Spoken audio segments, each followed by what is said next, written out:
Hello everyone, and welcome to the WP Mail SMTP 3.5 update. We've got a really exciting new feature to talk about today, so let's get right to it. The star of our 3.5 update is a brand new feature to WP Mail SMTP, Alerts for Failed Emails. When enabled, WP Mail SMTP will now notify you each time an email fails to send from your site. You can set up alerts for several different delivery methods depending on your preference.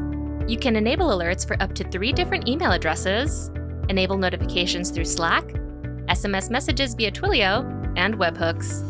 As soon as an email is sent from your site and fails, you'll receive an alert through whatever platform you configured. These alerts will contain the following important details: the email subject, the email to address, the error message, and links to helpful guides that will help you troubleshoot and fix the issue.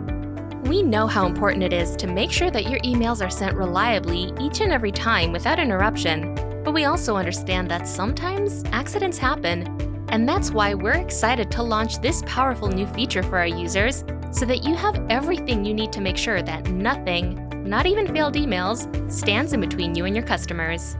As always, if you have any questions or concerns, please visit wpmailsmtp.com and check out our documentation page, where we have step-by-step written instructions that can help you get started and learn more about what WP Mail SMTP has to offer. If you need any extra technical help, you can always go to our contact page and reach out to our support team. Thanks for watching, and we'll see you in the next update.